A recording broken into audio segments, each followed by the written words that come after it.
Gold trusted gold buyers మీరు తాకట్టు పెట్టిన బంగారాన్ని విడిపించి ఈ రోజు ఉన్న మార్కెట్ ధరకు కొనబడను.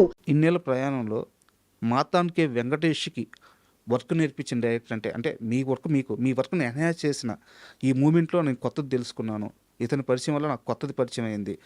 అలాంటి డైరెక్టర్ పేరు చెప్పమంటే ఎవరి పేరు చెప్తారు? అందరు డైరెక్టర్ దగ్గర నేర్చుకుంటామండి. ప్రతి సినిమా మాకు ఒక లెసన్ లానే ఉంటుంది. సార్ ఒక సినిమా అనేది ఏం కాదు. ఇప్పుడు రాజేంద్ర గారు మాకు నేర్పించారు, ఎక్కువ నేర్పించారు.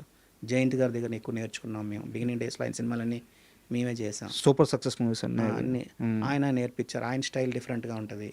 సురేష్ కృష్ణ గారు నేర్పించారు. ఆయన మురళీమోహన్ రావు గారు ఫస్ట్ నాకు నన్ను మా ఫాదర్ ఎడిటర్గా ఉన్నా నా వద్దాం నువ్వు వచ్చి కూర్చో అని చెప్పి ఆయన నాతో చేయించుకుండేవారు. సార్ బి గోపాల్ గారి సినిమాకి ఫస్ట్ రష్ కట్ చేసింది నేను ఆయన సినిమాకే. ఇలా అందరూ ఉంటారండి. ప్రతి డైరెక్టరు మాకు ఎక్కడో ఒక దగ్గర మేము నేర్చుకుంటాం. బొమ్మరెడ్డి భాస్కర్ అవని, శేఖర్ కమల అవనియండి, మోహన్ కృష్ణ గారు అవనియండి, వీళ్ళందరూ మాకు ఎంతో అంటే వాళ్ళు సినిమా చేస్తున్నప్పుడు ఆ డిస్కషన్లో మాకు కొత్తగా అనిపిస్తూ ఉంటాయి. ఏదో రొటీన్గా ఏదో చేయడం అనేది ఉండదు. ఏదో కొత్తదనం ఉంటుంది ప్రతి సినిమాకి. ఈ ఏజ్లో కూడా మాకు కొత్తగా ఏదో చెప్తూ ఉంటారు. ఇలాగ ఆలోచిస్తున్నారా వీళ్ళు, మనం ఎందుకు ఇలాగ ఆలోచించలేదన్న ఫీలింగ్ కలుగుతూ ఉంటుంది. సార్ నేను ఇలాగ అనుకున్నాను, మీరు ఎలా ఎడిట్ చేశారంటారు. మేము ఒక్కొక్కసారి మేము అనుకున్న దానికంటే బెటర్గా వచ్చిందని అంటారు. ఇలాంటివి రకరకాలు ఉంటాయండి, ప్రతి సినిమాకి ఉంటాయి. ఈ ప్రయాణంలో పూరి గారితో మీ ఫస్ట్ అసోసియేషను ఇట్లు శ్రావణ సుబ్రహ్మణ్యం అనుకోవచ్చు. సో ఆ డే 1 మీ ఇద్దరు మీటింగ్ ఎలా జరిగింది, బాగా ఏమన్నా గుర్తుందా? అది అంటే ఏమో తెలియదండి నాకు. సినిమా అయితే నాకు ఇచ్చారు. ఎలా వచ్చిందని గుర్తు? మా ఇంటి కింద ఆఫీస్ ఉండేది. ఆ సినిమాకి ప్రొడ్యూసర్స్ ఆఫీస్ తీసుకున్నారు సార్. మా ఫిల్మ్ నగర్ ఇంట్లో కింద వాళ్ళు ఆఫీస్ రెంట్కి తీసుకున్నారు. అలా పరిచయం, అలా నేను ఎడిటర్గా ఉండడం నాకు ఇచ్చినట్టున్నారు. బట్ ఏమో మరి నాకు ట్రావెల్ అయితే పూరి జగన్నాథ్ తోటి బాగా ట్రావెల్ అయ్యాను సార్. ఆయన టెక్నీషియన్స్ బాగా రెస్పెక్ట్ ఇస్తారు. మేము ఏమైనా చెప్పినా వింటారు. ఏది చెప్పినా పాజిటివ్గా తీసుకుంటాడు. ఆయన నెగిటివ్ ఆ సినిమా ఇది బాగాలేదండి అని అన్నా కూడా ఫీల్ అవ్వడు. చాలా పాజిటివ్గా తీసుకుంటాడు. ఎందుకు అండి అని అంటాడు. ఇది ప్రాబ్లం అండి దీంట్లో సినిమాలో అంటే ఏమైనా చేయగలమా అని చూస్తారు. ఇంకా లేదు అంటే ఆయన ఓకే అని అంటాడు. దాన్ని డ్యామేజ్ ఎంతవరకు కంట్రోల్ చేయకుండా చేస్తారు. బట్ 90% ఆయన చాలా comfortable director. Technicians comfortable director ఆయన.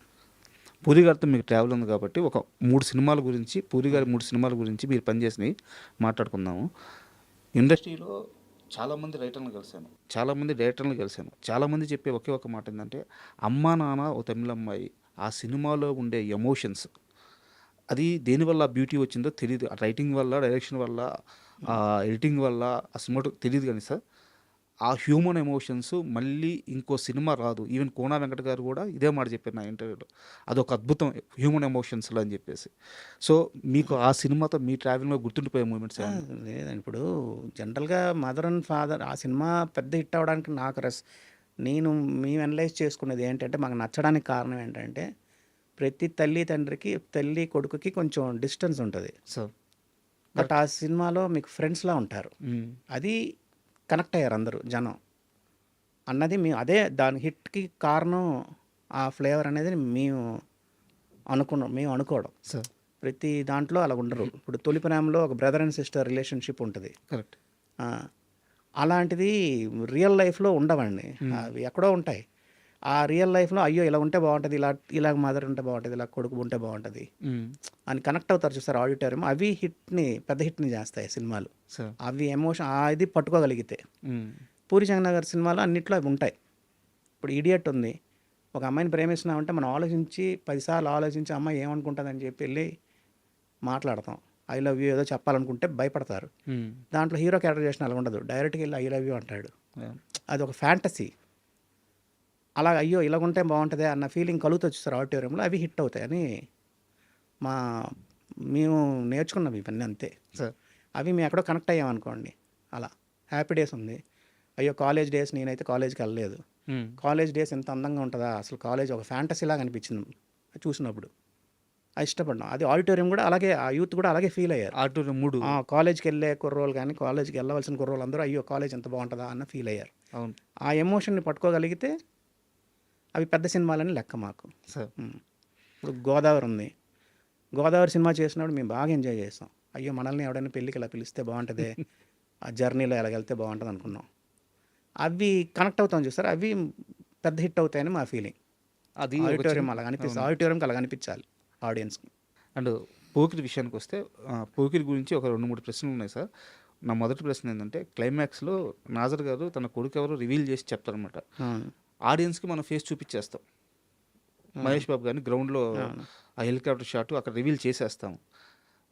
ప్రకాష్ రాజుకి తెలియదు. ఎందుకంటే మనకు ఆడియన్స్‌కి చూపించాడు కాబట్టి. తర్వాత మళ్ళీ కారు దిగి పరిగెత్తేటప్పుడు కూడా మనం ఫస్టు అంతకుముందు షాట్‌లోనే మహేష్ బాబు పోలీస్ అని చూసుంటాము. పరిగెత్తేటప్పుడు కూడా అదే ఎమోషన్ క్యారీ అయింది. సో మీరు ఎడిటింగ్ చేసేటప్పుడు మీకు ఎలాంటి ఎమోషన్ క్యారీ అయింది ఆ క్లైమాక్స్‌కి? ఇలా పోకిరి మేము డే వన్నే పెద్ద హిట్ అవుతుంది అనుకున్నాం. సార్ డే వన్నే పెద్ద హిట్ అవుద్ది అనుకున్నాం. పోకిరికి ఏంటంటే రిలీజ్ తర్వాత ఆ బెగ్గర్ కామెడీ తీసేద్దామని రిలీజ్కి ముందు ప్రొజెక్షన్లు వేసినప్పుడు ప్రివ్యూలు వేసినప్పుడు సినిమా అంతా బాగుంది, బ్రహ్మానందం గారు బెగ్గర్ కామెడీ అడ్డుతుంది సినిమాకి అని పెద్ద డిస్కషన్ పెట్టారు. తీసేద్దామని ఆలీ బెగ్గర్ కామెడీ తీసేద్దాం. అవునవును. దానికి నేను స్ట్రాంగ్గా అబ్జెక్ట్ చేశాడు డైరెక్టర్ గారికి. పూజ అన్నారు ఫోన్ చేసి, సార్ ఇది తీసేద్దాం అంటున్నారు వెంకటేష్, తీసేద్దామా అని.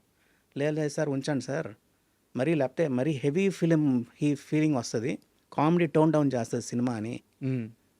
కాబట్టి అది ఉంచండి అని చెప్పి ఉంచాం. అంతేగాని పోకిరికి పెద్ద మాకేమి డిస్కషన్సే అవ్వలేదండి. సార్ డే వన్ నుంచి సూపర్ హిట్ అనుకున్నాం మేము సినిమా. ఎందుకు సార్ పోకిరి మాత్రమే ఎందుకు అంత స్పెషల్ మీ దృష్టిలో? అంటే 75 సంవత్సరాల సినిమా రికార్డును అప్పుడు బద్దలు కొట్టిన సినిమా. యాక్చువల్గా చెప్పాలంటే పోకిరి, ఇడియట్ కొంచెం ప్యారల్గా దగ్గర ఉన్న సినిమాలండి. దాంట్లో పోకిరిలో, దీంట్లో ఇడియట్లో కూడా హీరో వచ్చి ఇది ఇతను ఇన్ఫార్మర్, దీంట్లో పోలీస్ ఆఫీసర్. కొంచెం క్యారెక్టరైజేషన్ అలాగే రెండు సినిమా కటింగ్ ప్యాటర్న్లు రెండు సినిమాకి ఒకలా ఉంటాయి. Idiot to Pokiri. అమ్మా నాన్న తమిళ మిగతా సినిమాలు వేరేగా ఉంటాయి. హీరో తెలిసి చేస్తూ ఉంటాడు. అందుకు మేము ఎలా కట్ చేసామంటే ఎవరైనా క్వశ్చన్ వేయక ముందే ఆన్సర్ వస్తూ ఉంటుంది హీరో దగ్గర నుంచి. ఆ టైమింగ్ పెట్టాం మేము. ఇడియట్లో కూడా అలాగే ఉంటుంది, పోకిరికి కూడా అలాగే ఉంటుంది. ఫస్ట్ నార్మల్గా ఎడిట్ చేసేసాం. హీరో ఏంటంటే తెలిసి చేస్తున్నాడు సినిమాలో. సార్ అతను ఇలా అడిగితే నేను ఇలా మాట్లాడడానికి ప్రిపేర్ అయి ఉంటాడు అన్నిటికీ. తెలిసి చేస్తున్నాడు కాబట్టి ఎక్కడ ల్యాగ్ ఉండదు. హీరో క్వశ్చన్ వేయక ముందు ఆన్సర్ వస్తుంటుంది. ఓకే, ఆ ఫాస్ట్నెస్ అక్కడ నుంచి తీసుకున్నాం. నువ్వు నాకు నచ్చావంటే నాకు కూడా అంటాడు టక్కన హీరో. గ్యాప్ ఇడు, అది ఇంకా అతనికి కాలేటట్టు ఉంటుంది. ఆ టైమింగ్ పట్టుకున్నాం మేము పోకిరికి కానీ ఇడియట్కి కానీ అలా. Super sir.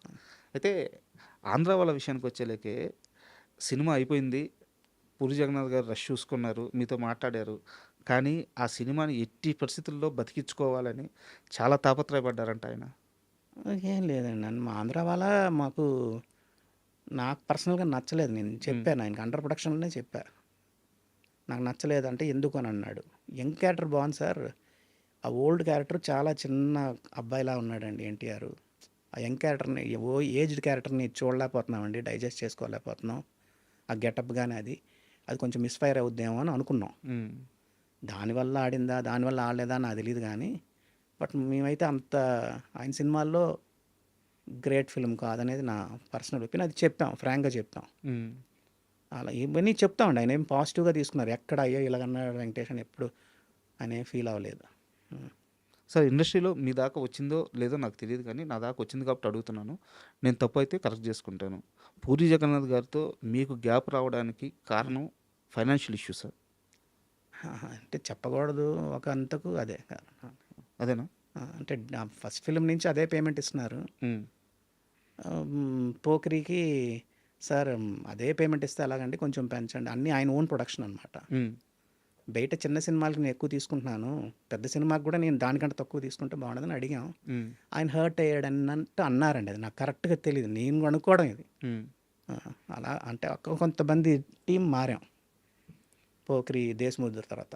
అవును, ఫైనాన్షియల్ మ్యాటర్ అంటే అంతే అయ్యి ఉండొచ్చు, అదే అయ్యి ఉండొచ్చు నాకు తెలుసు. సో ఇది జస్ట్ కనుక్కోవడానికి. నాకు ఇప్పుడు ఈ రోజుకి ఆయన ఎక్కడైనా చూస్తే మాట్లాడతారు. ఏ డైరెక్టర్ అయినా మాతో బాగానే ఉంటారు. వాళ్ళు సినిమా ఇస్తేనే మంచి, సినిమా ఇవ్వకపోతే మంచిగా ఏం కాదు సార్. అయితే మీరు పోకిరి సినిమాకి ఎడిటర్ కాబట్టి ఈ మధ్యకాలంలో పూరి జగన్నాథ్ గారు మాట్లాడుతూ పోకిరిలాగా లేదు అంటున్నారు. పోకిరిలో ఏముందని చెప్పి నేను 2 సార్లు సినిమా చేసుకొని చూశాను, నాకేం కొత్తగా అనిపించలేదు, నేను తీసే సినిమాలు బాగానే తీస్తున్నాను, ఎందుకు ఆడట్లేదో తెలియట్లేదు అని ఒక స్టేట్మెంట్ ఇచ్చారు ఆయన. అంటే అసలు పూరి జగన్నాథ్ గారి టచ్ కానీ ఆ మేకింగ్ కానీ ఎక్కడో ఆ స్పార్క్ మిస్ అవ్వడానికి కారణం ఏంటి? మీరు ఎడిటర్గా ఇంత ట్రావెల్ అన్నారు కాబట్టి మీరేం అబ్జర్వ్ చేశారు? పూరి జగన్నాథ్ ఇది ఆల్రెడీ నేను చెప్పానండి మిగతా ఇంటర్వ్యూలో. పూరి గారి దగ్గర ఏంటంటే ఆయన ఏటీఎంకి వస్తే కూర్చుంటే ఆయన కథ తెలిసి ట్రిమ్ చేస్తుంటాడు సినిమాని. ఇది అక్కర్లేదు తీసేయండి, ఇది అక్కర్లేదు తీసేయండి అంటుంటాడు. ఆయనకి తెలుసు కాబట్టి. మిగతా డైరెక్టర్లకి ఈయనకి తేడా ఏంటంటే అదే, మిగతా వాళ్ళందరూ ఉంచమంటారు, ఈయన సినిమా చూస్తున్నప్పుడు ఇది అక్కర్లేదు తీసేయండి, ఇది అక్కర్లేదు తీసేయండి అంటూ ఉంటాడు. ఆయన్ని లేదు సార్, ఇది సినిమా ఆడిటోరియంకి అర్థం అవ్వదండి, మీరు కథ తెలిసి మీరు ట్రిమ్ చేస్తున్నారు అని ఆయన్ని ఆపాలి. అది మరి నాకు తెలిసి ఒకవేళ వీళ్ళు ఆపట్లేదేమో అని నా ఫీలింగ్. కొత్త ఎడిటర్లు అంటే మేబీ నేను చెప్పడం తప్పు అవ్వచ్చు, ఓకే. నాకు తెలియకంటే మాట్లాడకూడదు. నేనైతే హోల్డ్ చేసేవాడిని, సార్ భలేవారు మీరు కథ తెలిసి ట్రిమ్ చేస్తున్నారండి బాబు, ఆడిటోరియంకి అర్థం ఇది ఉంచండి అని చెప్పేవాడిని. ఇప్పుడు పోకిరిలో కామెడీ ట్రాక్ వద్దన్నారు, సార్ అలాగనమాట. అలాగ మిగతా సినిమాలకు కూడా మేము ట్రిమ్మింగ్లో ఆయన టూ ఫాస్ట్ ట్రిమ్మింగ్, ఆయన ఇది అక్కర్లేదండి తీసేయండి, ఇది అక్కర్లేదని తీసేయండి అంటూ ఉంటాడు. ఆయన్ని హోల్డ్ చేయాలి, సార్ ఇది కథగా అర్థం అవ్వదండి ఉంచండి అని. అలాంటివి ఆయన దగ్గర కొంచెం అది మైనస్ అని నా పర్సనల్ ఫీల్ అండి. సార్ మేబీ నేను రైట్ అవ్వచ్చు, రాంగ్ అవ్వచ్చు, ఆయన్ని హోల్డ్ చేయాలి.